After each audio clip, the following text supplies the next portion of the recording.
This is Cult Film Face Off.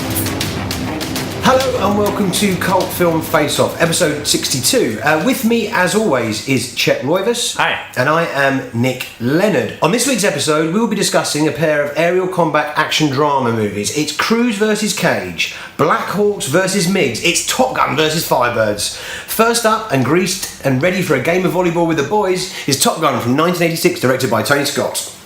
Students at the United States Elite Fighter Weapons School, known as Top Gun, compete to be the best. One hotshot in particular, Pete Michael, codenamed Maverick, stands out, but he is haunted by his father's mysterious death and is up against another brilliant pilot, Iceman. Will he be able to suppress his wild nature, put it all on the line and win the prestigious Top Gun trophy? Of course he does. Top Gun.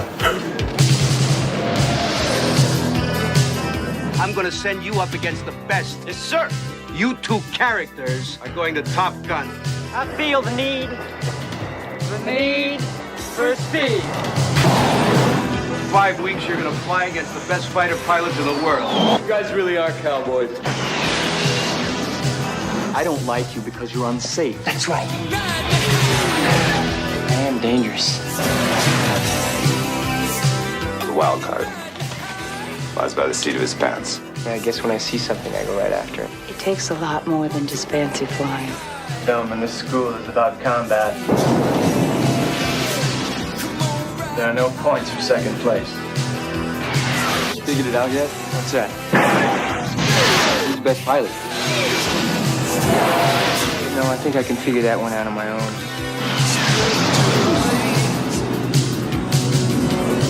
Tom Cruise, Kelly McGillis.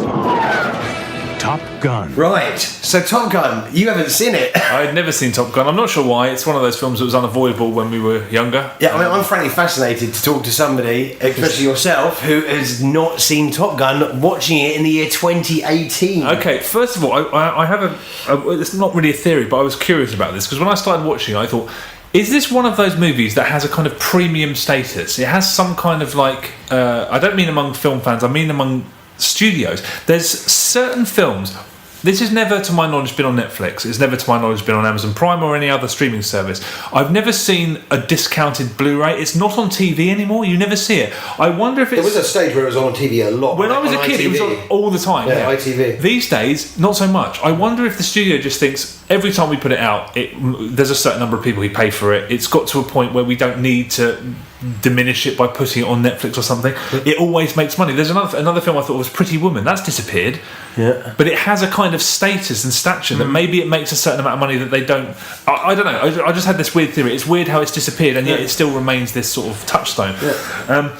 My reaction to the film was very much, is this it? Is this the film? Yeah. Is this all it is? Yeah. It is a beer commercial for feature length. That's all it is. And incidentally, on that note, is this movie the only reason people still drink Budweiser? Because Budweiser is the shittest drink of all time. It's piss. It's piss. And yet, it's all over this film, and this is a film, it's all very sexy, and it's all very 80s, and this meant a lot to people when they were growing up and stuff, but I was like, is this the only reason people drink Budweiser? But it is a feature-length beer advertisement, basically. That's I'd say it's also a feature, the most high concept advert for joining the military, for joining the Air Force. It is a recruitment film. I thought, well, yeah, exactly, and it's so. I mean, it's so. I mean, it's so likable. It's such a likable film. Is it? Oh, it is absolutely. I mean, in terms of the zippy dialogue, is the dialogue zippy? Well, it is in certain segments. It's certainly not zippy. It's certainly not zingy even when there's any of the scenes with Tom Cruise and Kelly McGillis.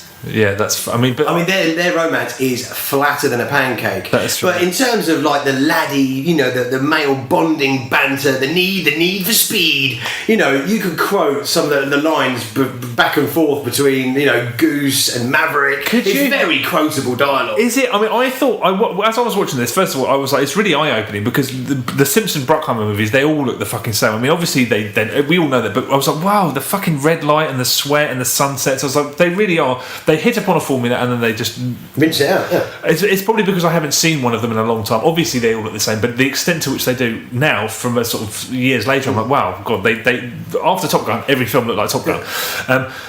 But the piss poor wisecracks, those movies, the Simpson Bruckheimer movies, and they were very influential. The jokes are they seem like they were concocted in the boardroom, so they don't offend anybody. They're not too thought provoking. There's not really humour. So I was like, this banter is shit. But the humour comes from the homoeroticness. That's where the laughs are. That's where you're laughing at it. But the deliberate, like, oh, look at Goose, isn't he funny, saying these funny things? No, he's saying things that are kind of... It's shit banter, shit wisecracks. I thought that was really bad. But yeah, the homoeroticism, the fact that this wasn't a selling point and it hasn't been readily apparent since it's... Because, there was that Tarantino speech in that indie movie and everyone was like, oh shit, it opened some people's eyes to it. It's the most brazenly homoerotic film I've ever seen in my life. Yeah, it's not subtle, it's overt. No, it's totally blatant. How did anyone ever think that it was anything other than a sort of... I think it's interesting on the IMDb, the plot keywords, that male objectification ranks higher than flying in jets. Well, that doesn't surprise me at all. I can't believe it was ever in any doubt. But also, I think there's some very good performances in here. Michael Ironside as Jester and Tom Skerritt as Viper are great as the old hands. They did hire the right cast. The cast are all... But I mean, and Cruise is great in that role. He is. He's he just fucking exudes cool and charm and every inch the movie star. But I think that might be the last point at which he was, because all Tom Cruise movies, they're very, very strategically assembled to not draw attention to how short he is. I was looking at him going, look at that little pipsqueak. I think it made me laugh how many times that he was either on a higher surface or... Because obviously... No. I mean, I was like, they were actually filming him as he is. Like, when there's locker room scenes, I'm like, God, look at all these guys hulking over this little guy. But I think they're very clever with the way that, every sequence he's lying down in bed or, it doesn't draw to the attention. He's obviously dwarfed by Kelly McGillis. I feel like that's always, in all of his movies, that's always the way it's done. They always make it invisible that he's a normal sized person. In this I was like, look at him, he's so short. So I think this was the last time at which he's I think after this he started putting his foot down and said, you got to start making me look like normal size. Putting his foot down into fucking platforms. Yeah, make me look normal. Maverick's character, I mean, he's such a dickhead. I mean, inarguably he's an unlikable... I mean, I was just like, this guy's a schmuck. I wanted them to kick him out. He's a pugnacious little... Yeah, I don't know what this goes back to it being an advert. What's the message? He acts like a reckless dickhead, and then his mate dies, and then he feels sad, and then he acts like a reckless dickhead, and his mate doesn't die, and everyone's like, oh, you're the fucking greatest. That is filmed great though. When Goose is dying and the helicopter swoops in, it's got this, this big theatrical death. That moment, I had a bit of a that scene. I had a bit of a moment. Like, I had a bit of a disorientating. I thought that was really bad. The way they dragged that on, the sort of Casio keyboard sad music. Oh, but I just when he's in the music, and I was like, let it wash over you. No, it's Top Gun. I was watching it. I was like, is this supposed to be sad? It's taking an inordinately long time for them to get them out of the water, and it's just lingering on this footage. I was like, what's going on? And then it cuts to a shot of Tom Cruise's wide front backside stuck out into the camera, literally sticking it towards you in the camera. and then they had, so I can't help thinking it's my fault. Yeah, it was your fault, you dick. And I was like, this feels like I fell asleep watching a marathon run of soap operas, and this is a dream that I'd had. It's really bad, cheesy, just fucking obvious and crap. I mean, but this is it. But that's where the enjoyment comes from. Does it? Yes, absolutely. But I think if you don't have a relationship with Top Gun, you've watched it over the years. I mean, fucking hell, we said it time and time and again on this show. Is that what's the fucking word? Nostalgia's a motherfucker. Yeah, it is. So you forgive it. I mean, I watched Top Gun not so long ago. I mentioned when we were doing our top 10s a while ago. Yeah. And in the cinema, drinking Budweiser, unfortunately, but we had to drink Budweiser because that's part of it. Yeah. It was enjoyable as hell because you're just pissing yourself laughing at how shit it is. Is that what it is then? Is that you have it's to? So shit. I mean, the dialogue between, as I said, the romance is it's just there's no chemistry between those two whatsoever. But it's all about the fucking air sequences, and let's talk about those aerial combat. Those are done fantastically. You have to give kudos to Tony Scott because it's also, and we'll talk about instances of this not being the case in certain films shortly, but it's wholly coherent. Yeah, what's going on and what. I mean, and this is, some of them are actually, I won't say complicated, but they're engaging every time. Time they're in the air, you're absolutely engaged, and also you know exactly where everybody is in relation to one another. Totally true. You know who the characters are, and that's really important because it can easily get very complicated out there. Yeah, I mean I mean, other filmmakers have found. I mean, Tony Scott also did something similar with the submarine movie Crimson Tide, but it's less complicated in that instance. But he was very, very underrated at staging action and making sure the audience knew what was going on. As a film, I found this really, really hard to assess properly properly because everything about it is old now. The characters are old, their relationships with each other, the way they interact is old, the moments of drama are old, the conflict old, the little twists are old, the visuals are now old. I just was just like, I cannot assess Great this. soundtrack.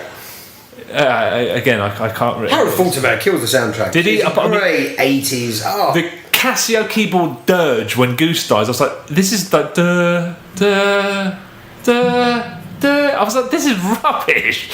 Some of the faster stuff that plays during the combat sequences. Okay, Yeah, I mean, that's there's some really decent music that is, that's going well with the action. I mean, when those fucking those aircraft are taking on the opening credits when that music's being played. I can't remember the fucking name of the track, but fuck, you're in it. Yeah, I mean, those are certainly high points, but it's excessive and it kind of marries with the visuals really well. I think when we're talking about, I mean, there's so many things to pull out of it in terms of the overt homoeroticness. I mean, there's a dogfight lecture by Michael Ironside, and then one pilot says, "That gives me a hard on." The other replies, "Don't tease me." Yeah, I know.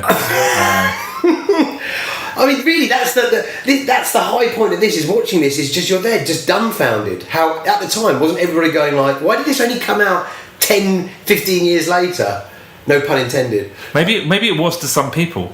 But no one was talking about it at the time. No, they weren't. Nobody was talking about it, and I came to it quite late. I wasn't watching it. I remember everyone talking about it. Probably about 10 or 11, and I probably watched it when I was probably about 15. So that's quite late to the game. I see.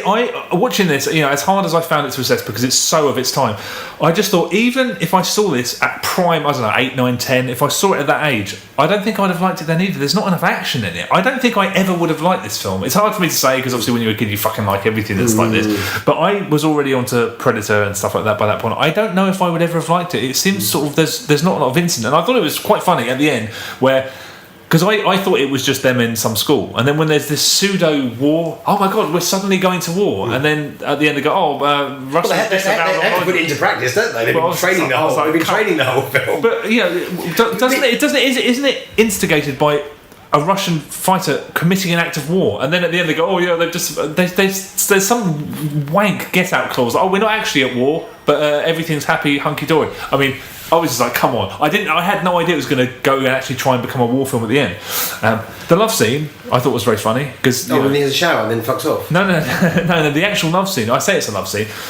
People in the 80s must have thought that this is how you make out. You stand in a blue room, very, very close, for like half an hour, and then like babies come out because they just got to stand in front of each other for ages in a blue room. And I was like, okay, that's a sex scene, I suppose, 80s style. Tom Skerritt, when he turned up, I was like, let me guess. I used to know you, old man, and there you go. And it comes. He's the most obvious. I mean, there's no surprises in Top Gun. No, I mean, see, I can't be. I couldn't be fair to it, and I couldn't really assess it fairly. I just thought this isn't a film I ever would have liked. There's not enough action in it. It is a beer advertisement, and that I mean, I mean, it's the slickest ever military advert that was ever shot. Yeah, I mean, applications to the US Air Force must have skyrocketed. Yeah, the footage, as well as guys coming out. The footage, true that as well. The aerial footage, some of it, I was like, wow, they really fucking some of the shots in it.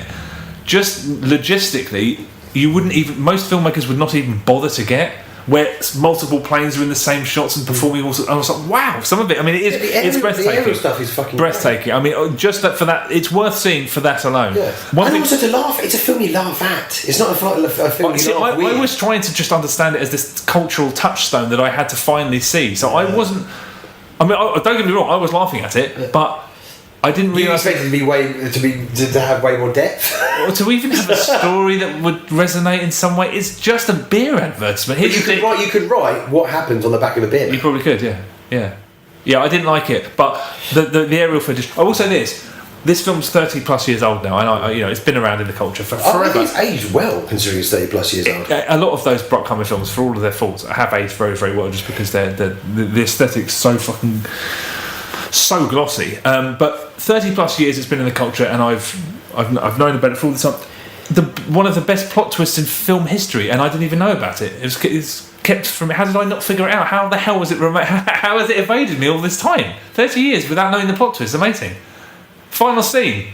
Tim Robbins. What? Tim Robbins there? Why is Tim Robbins there? Tim Robbins isn't in this film. Tim Robbins is in the final scene. He's one of the fighter pilots. Where did he come from? He's not in the film. Tim Robbins never turns up. Tim Robbins isn't in it. See Tim Robbins. Tim Robbins, like, I saw him at the end. I was like, what the fuck's going on? Was he just standing in the background? He was one of the fighter pilots in the final scene. And I was like, how can, Tim Robbins is 9 foot tall and he looks very unusual. So when he turns up, I was like, you can't just slip him in there and say, oh, here's the other fighter pilot. He is not in the film until the final scene. How the hell's that happen? He's there. He's there standing in the back. Oh, mate, you cannot mistake. You cannot. You just touched upon an absolutely killer shit. No. Is he in the credits? Yeah. His name's Merlin, apparently. And he's not in the movie. He appears in the final scene. I was like, how on earth can you just... Because anyone else you might not notice. Tim Robbins, who's fucking a giant with a distinctive face. He's like... There must be a story on that. There must be a reason why. Well, I mean... Did he have glandular fever and turn up on the last day? Well, his character's got a name. And I was like, but he's not in the film. What a twist. Anyway, I was like, wow, that's amazing. that's the most amazing plot twist of all time. I don't know. This film, I thought the aerial footage was quite amazing, even today, especially, I mean, if you can get hold of a Blu-ray copy and see it in pristine. I mean, the fact that they got that footage is stunning. And, you know, it was a one-time only deal. They don't allow that kind of... The Air Force don't allow that kind of footage to be shot with their equipment and their hardware. But no, and that is, I mean, Christ, that is military hardware porn. Yeah, it is. Yeah. I mean, I thought it was quite a terrible film, but it's Top Gun. Yeah, I have no relationship. I thought it was like they were like I said, when I had that weird moment with Goose, I was like, this is like a soap. Yeah. Have you? I was going to say, have you lent me the book? But I was going to say to listeners, this was produced by Don Simpson, produced by Don Simpson and Jerry Bruckheimer. Is that Don Simpson's book High Concept, which you lent me fucking probably about 10 years ago, is a brilliant book. Brilliant book, yeah. Don Simpson. And they touch upon lots of Top Gun, Days of Thunder, and also about his mountainous drug and drink habit. Yeah, and he was not particularly nice to women either. He was a horrible piece of work. Yeah. It's definitely worth reading his biography. I might go back to the Top Gun sections of that, just because. I would like to see Days. I mean, Days of Thunder would have been a good one. I thought we were going to actually, when Top Gun was going to come up, I thought someone would suggest a pair of Days of Thunder, or maybe we spoke about. Films we haven't seen, because I haven't seen Days of Thunder. And I have seen. What does Days of Thunder like compared to Top Gun? Is it Top Gun in cars? Pretty much, but I think it's a better film, to be honest. Yeah, I mean, I remember liking it enough, but then again, there's just it's all action that. Whereas Top Gun, I don't know.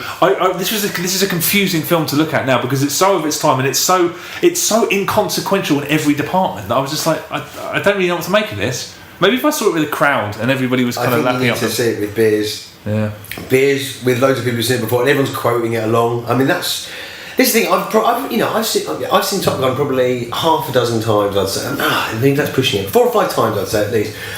You know, it's such a watchable, likeable, glossy Cruise. Fucking Val Kilmer. It's great that those are fucking antagonists to each other. They work really well. Val Kilmer's performance was slightly weird. I mean, I can't remember what he was doing. I think there's one scene where Val Kilmer just keeps either blinking or like... Yeah. And I was like, what are you doing? Yeah. What are you doing, Val Kilmer? Weird performance. Yeah. One of the most uncomfortable scenes is when the whole bar starts singing that song to Kenny. Yeah, I was like, don't do this. That's classic 80s. Like, oh, what characters? What cooks they are. Yeah. Oh, God. So you'll be looking forward to the sequel. It's coming out. Do you know what? In order to enjoy that movie, I think I feel like I have to watch Top Gun again, and I don't want to do that. I will stress for a third time, the aerial footage is breathtaking, even today. Breathtaking. I don't think I've ever seen... It's never been... I haven't seen... The closest, funnily enough, is Dunkirk. Yeah. Really quite amazing. But I couldn't recommend this film. It honestly, I've never seen a movie that felt so much like a beer advertisement. Nothing happens in it. Yeah. There's no merit. Tony Scott advertising. Yeah, but that's what you get. So he turned into a really great filmmaker. You know, the longer he was about. So anyway, all right. Well, are you done talking about Top Gun? Yeah, I am done. Let's get on to the next. Okay. Next up, and getting in a bit of a spin, is Firebirds, also known as Wings of the Apache, from 1990, directed by David Green. Elite Apache helicopters and the DEA join forces to take down and destroy powerful armed drug cartels in South America. Firebirds. There's danger in the air.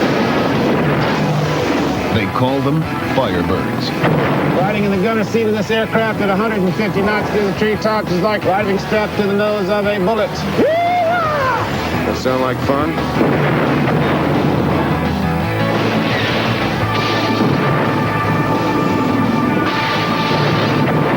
Firebirds, rated PG-13. Starts Friday at a theater near you. Right, Chet, Firebirds, Wings of the Apache. Had you seen it? Have you heard of it? I'd heard of it. I think I might have seen bits and pieces of it when it was on the Sky Movies when I was a kid. No interest, so I never watched it. No, first time. How about you? I'd never heard of it. Really? Yeah. Okay. Never heard of it, no. Never come across it. Okay. It never darkened my door. Why do you reckon that is? Why do I reckon I've never heard of it? Yeah. Fucking hell, because it is such a forgettable film. The only thing that makes it unforgettable is Nicolas Cage's performance. Yeah, I think this is the exact point at which Nicolas Cage started to become Nicolas Cage. The parody. It's an early indicator of who he'd become. Like, this is who he is now. Like, this was the first point that indicated where he was going, because he's not fit for this role really, and he goes off on multiple weird tangents. Like, in one scene, he's a 5-year-old child, and then he's a pervert, and then he's randomly shouting for no reason, and then he's completely deadpan. Yeah, and then he's doing high kicks to illustrate stress, and I'm like, what? He's just doing his own fucking thing, and this is the first time I'm aware where he was doing that. Yeah, that makes it. Yeah, that's memorable. It's just so wildly uneven. It just keeps you watching. I mean, when he's shouting, "I am the greatest," all gone bye bye. It's maniacal. There's one scene that I just thought, why was that in the film? The laundrette sequence. No. There's one scene where just he's in his chopper and he's in a teaching scenario with Tommy Lee Jones, and he says to Tommy Lee Jones, "How am I doing?" And Tommy Lee Jones says, "How do you think?" And Tom Cruise. And Nicolas Cage says, in what I think he thinks is an English accent, he says, "Well, I have to say, I'm doing piss perfect." And I thought, what's piss perfect? That isn't. He says it in a sort of pseudo English accent, and Tommy Lee Jones chuckles. I was like, that can't have been in the script. I'm doing absolutely piss perfect. He's just ad-libbing. Yeah, he's just like, this sounds like something an English person would say. There is some quite funny dialogue. There's a scene, an aerial scene. Basically, there's just all these innuendos between him and the female chopper pilot about coming to bed. His coming to bed innuendo chat was definitely a moot highlight. There's one line where someone says to him, Nicolas Cage calls him Calvin. He says, "Only my mother calls me Calvin." And then Nicolas Cage says, "I'm your mother now, Calvin." I was like, what does that mean? What does that have to do with anything? The amount of the dialogue that could have been improvised by Nicolas Cage is quite high. But I think this is a worst case scenario about what happens when you have multiple writers working on a project, because his relationship with Sean Young, I was just like, the dialogue between them, it's so inauthentic and uncomfortable. There's sledgehammer sexual innuendo, and then there's times when he's aggressively sexist, and then she's smitten sometimes in the same scene, and then she seems like she's going to get a restraining order. It's the laundrette scene is kind of encapsulates all those things. I mean, Cage coming onto her is just so creepy. Creepy, yeah, it's weird. I mean, it's Sean Young. I never really made my mind up about Sean Young, but in this she seems spaced out and monotone. She seems like kind of like an android. Yeah. Like, she was amazing as Rachel, but in this I was like, is she? I never made my mind up about whether I thought she was a good actress or not. But she's so spaced out. Yeah. Tommy Lee Jones? What do you think of Tommy Lee Jones? He is the consummate professional. Yeah, he is. I mean, Tommy Lee Jones is 40 in this film. I think he came out of the womb looking like 40. Yeah, true. But I will say, he is the most unconvincing light heavyweight champion that Arizona State has ever given birth to. Yes, I mean, I have never seen someone who's meant to be, like a boxer, yeah. Well, I've never seen someone who's meant to be a legit boxer hit a speed bag so typically. Yeah, right. I mean, that aside, I think Tommy Lee Jones never seemed, in this film, he never seems like he doesn't want to be there or that he has disdain for the material. He gives it his all, and that's why he's who he is. The film's beneath him, but you would never tell, because I mean, the only reason the film's barely watchable, and it is barely watchable, is partially down to him. I think he takes the material really seriously, and he is a solid pair of hands. You never see him turn in anything but a great performance. Yeah. But there is a scene that I was like, what the fuck was everybody thinking in the room when this was being filmed? He goes on a very patriotic. He has this very long, sustained patriotic monologue where he's got melted chocolate all over his lip. And there's nothing that undermines a patriotic monologue when having fucking ice cream all over his lips. Yeah, right. Yeah, I mean, it's actually quite a dreadful film. But It's terrible. It's dreadful. It's a terrible film. You know, and considering how absurdly glossy Top Gun is, this film, it's shot like a TV movie. But I think Airwolf had fucking higher production values than this. But it seems deliberately. I mean, a lot of it takes place in really murky rooms. It's as if the director said, "Right, Top Gun's the beer advertisement. We're going to be like gritty and like this is how it actually is." It's like, well, I don't really want to look. Like, it doesn't even attempt to look slick. I mean, it looks like shit. Yeah. Is it deliberate? And it's spectacularly silly. I mean, on another level, there's a scene early on where they're in what I think is supposed to be the Pentagon war room, and first of all, you don't discipline fighter pilots in there. Nicolas Cage goes in there and he gets a bollocking. I'm like, why are they doing this in the Pentagon war room? And then he walks outside and sits outside, and he can hear what's going on inside. And I was like, come on, this is fucking absolutely ridiculous. I mean, this says it all. After about 10 minutes, I was craving the deep and rich characterisation in Top Gun. Yeah. It makes Top Gun... The only reason this film was made is to preserve the legacy of Top Gun and make Top Gun look even better than it is. Without that, I mean, what surmises it for me is that, you know, in Top Gun, you've got names like Jester, Cougar, Wolfman. Yeah. In Firebirds, Rice. Even the guy that looked like Uncle Ben. That'd been gags. I thought it was funny that, again, you know, they give Kelly McGinnis's character, is her name Billy? Oh no, her name's Charlie, isn't it? Yeah. And then in this, Sean Young's name's Billy, so they give a male name. Yeah, I mean, this film is a bunch of ass. It's awful. Tommy Lee Jones's reaction to being saved in his down chopper made me laugh. You know, the cockpits opened up, and he wakes up like he's just dozed off at his desk at work, and he calmly says, "Wait, my legs are broke." What's also funny is that they clearly don't have the budget to do enough of the combat footage, so it kind of, there's a weird bit where it kind of focuses on Tommy Lee Jones's home life, and then there's this pretty decent chunk of the film which is dedicated to the fact that, oh my god, we've just realised that Nicolas Cage has the wrong eye dominance or something, and he has to drive around with his left eye is not his dominant eye. A pair of panties on the, isn't there some underwear? I mean, what? Who wrote this? I mean, powerhouse. Shame on you. It's got I mean, again, how coherent Top Gun is. This is completely and utterly incoherent. Choppers flying left and right, going here and there. Who's doing what? I don't understand. I didn't understand anything. No. And also, you know, the main baddie, you know, the South American beardie is in the briefing room when they're talking about him. There's all of these securities. You know, normally you have, you know, these wide-angle shots. They're trying to infiltrate. Like, this is the main target. They're like model shots. Some of the shots are so close to his face. It's like, this is fucking ridiculous. It's funny how they introduce that guy at the beginning. This is the central bad guy, and then he appears at the end, and then he gets shot down, and it seems like they go into war again, like Top Gun. It's like, oh, we're at war all of a sudden. Nicolas Cage shoots down this one bad guy who we don't meet. We see a photograph of him, and then he's in a chopper, and then over comms at the end they go, "Oh, we've arrested everybody. The war's over." I was like, "What the fuck?" It also has the worst war scene of all time on the attack on the base, where loads of fireworks go off, and you can't see anything in the sky. What's going on? Are they supposed to be? One guy dies, one Apache helicopter blows up because that's all they can afford. It's diabolically poor. Any shit lookalikes? Yes, I've got one, but I don't know if you're going to even be aware of this person. He's like low-level Z grade, zero talent. He's a character who came to prominence in a program called The Only Way Is Essex. He's called Joey Essex. Okay, he had like a spin-off show. Yeah, He got the intellect of a potato. Okay. He's in this. 59 minutes, 19 seconds. Right. Joey Essex. In the background? In the background, yeah. Okay. When they go to that terribly staged club night where there's a band on stage, the lead singer was Tommy Wiseau. Okay.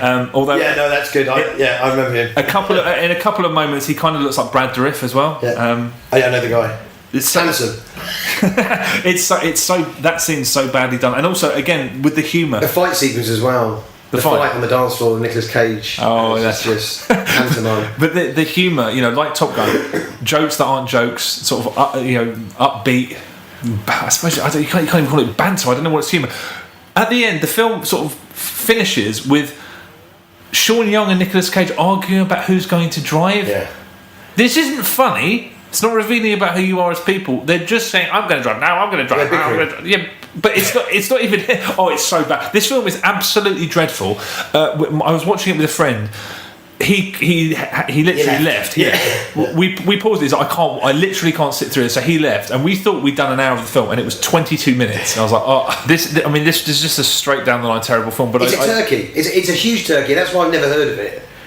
I mean, this is pure fucking 99 bargain basement bin cost cutter. It's just a TV movie. It's a TV movie, but the thing is, I think Airwolf did it better, and it really is a TV movie. I mean, the lighting, the over lighting on the interior shots.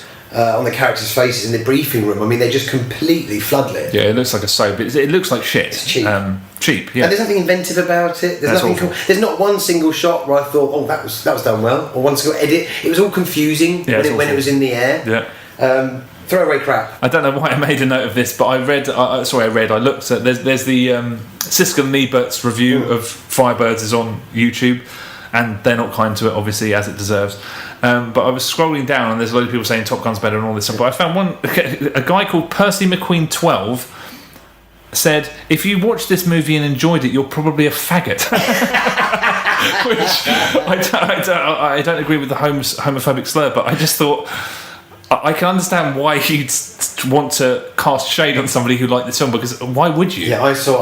Well, I don't know who said it, but I looked at the trailer yesterday to remind myself of it, and somebody had made a comment in the YouTube comment section saying, "Like Top Gun but gayer." I wish it was as interesting enough. That's the one thing you can say. Top Gun on that score is fascinating. Yeah. There's nothing fascinating about this. No. I mean, the fact that it got made. It's made by directed by the director of Buster, the Phil Collins movie, British guy. Oh, so that's why he had inroads with Phil Collins then. Yeah, there you go. I never even put those two together. That's probably why. In terms of correspondence, Dave Drinan. Says best scene from Firebirds was strapping a periscope using panties to his face for eye dominance correction and pulling up alongside Rank. Yeah, I mean that's when it was going off on that tangent. I thought, was this written by a child? Yeah. He's got to sort his eye dominance around by driving a Jeep around with one eye. So fucking lame. I mean, it's beyond lame. If you like, I mean, this is. I will say this: if you really, really enjoy bad movies, this is a corker. This is an absolute. It's a bona fide bad movie. Yeah, it's thoroughly awful. Elle Driver, who suggested this episode as well. We're paying penance for the fact that last week we took 2 years to get his last suggestion done. So this is his. Also, he says on the subject of Top Gun, he says, I saw this at the end of the 90s or so several times after the hype had somewhat died down. The volleyball scene hadn't reached this meme cult status that it's enjoyed since. I think it's a great movie, great cast, great one-liners. See, the one-liners thing, there is great one-liners in there. I agree. Yeah. I feel the need for speed. Because I was inverted scene was in my eyes a great cocky Tom Cruise. I mean, inverted. It's so ridiculous. Yeah, it's brilliant. It's yeah. I mean, yeah, much more fun than the angsty, conflicted, feeling mistreated, and misunderstood scenes later. Goose is great. The piano scene atmosphere feels genuine. It can always be a home video. I love the footage of the F-14 Tomcats, exhilarating, and so much of it is bound to impress anyone. That's true. I mean, beat the drum for it. It is amazing footage. I initially didn't understand the use of black F-5s, US-made jets, as enemy jets. Only later I realised that they couldn't use jets from opposing forces like MiGs or Sukhois or whatever. At the time it confused the hell out of me because I clearly recognised them as US jets. However, this pales in comparison to my annoyance of the Hollywood tricks used to make the flying skill seem interesting. Sure, it has to be done to make the action more accessible for everyone, but the Tom Cruise ace move really went too far for me. It's clever movie making done for people who do not understand jets and flying. He yanks a lever and does something that feels very much like a handbrake trick with a car of some sort to end up right behind chasing the bad guy. I mean, it's improbable. The only thing that's left to do is utter some utterly cheesy one-liner and press a red button. Good movie, great quotes. I still use I like my ex like I drink my beers, ice cold on a monthly basis. On the subject of Firebirds, Wings of the Apache, I've only seen this once, so I mainly remember my first impressions. I stumbled across it on TV in the early noughties and was pleasantly surprised. Overall, this movie is not as good as Top Gun. Cage hasn't found the twisted smart that makes his character so much more interesting later on. I think this is where he really became that guy. Tommy Lee Jones is great. The scene where he instructs the female pilot to arm a surface-to-air missile while being circled by an enemy jet is great. The flying and the hardware in this movie are far less present than in Top Gun, but I thought it was very well done and in some cases better executed. Wow. The whole arc that Cage needs to learn and use his right eye in a certain way has connections to the actual situation of an Apache pilot. Does it? I have no idea. Yeah, I mean, wow, okay. I mean, I didn't know that was a grand and natural anything in right reality. Yeah, I was like, this can't be real. It was absolutely fucking. I thought it was nonsense. Okay, wow, okay. I need to look into this now. I can remember the learning montage, so it made a lasting impression on me. being about helicopters all the time, the film does a great job at making jets, when they appear, feel truly dangerous, and the cast treat it like it's appropriately threatening. Okay, that's one good point. Well, that's quite a positive review of Wings of Cleopatra. I mean, does cult status? I mean, cult status doesn't beckon for this movie. I mean, although I have to say, I thought it was so terrible. Yeah, but I think cult status deserve. I mean, Nicolas Cage's performance is just fascinating. Yeah, and it is that I think you could be right. It could be that the point in his career where he just becomes whatever role he does. It's whatever he feels like when he rocks up to set. Yeah, I mean that's what it feels like. He just goes on. I mean, he's playing about 8 different characters at once. But then again, so's Sean Young. I don't know who the hell anybody is. It's very much a script written by a multitude. But she does seem smacked out. She does, yeah. But who could blame her? I mean, if you came to work, opposite Nicolas Cage, you'd be fucking. I mean, yeah, but what am I going to expect today? Coming to work and just what's this? Handing me pages of a script that conflict with everything that came yesterday. I don't know. Yeah, it's a terrible film. So I mean, if we're having and the patriotic stuff is really shoehorned in. Is there much of that? I can't remember. Well, there is in the scenes with Tommy Lee Jones and his wife. Oh, true. Chest beating American patriotism. Yeah, I mean, it wouldn't be a film like this without it, I guess. What are we doing? Oh, Top Gun all the way. I mean, this is almost as much of a whitewash as the last episode. See, you know what? I was tempted to say. No. I was tempted because it's so. Just look at the craft. I mean, it's just a better made film. Yeah. Top Gun. And better cars, better film. Yeah, I agree. Better combat, better action. I mean, better in every single way. Yes, you're right. But yeah, I'm not going to vote for Firebirds. I'm never watching Firebirds again. Neither am I. Top Gun, a few years down the line, it pops on time. Yeah. I'm never watching either of them again, to be honest. But yeah, it's very watchable. Top Gun's always extremely watchable. Okay. There we go. That wraps up another episode. Thank you very much for listening. As always, you can check us out on Facebook, Twitter, iTunes. Reviews really do help the cause, and keep suggestions coming in.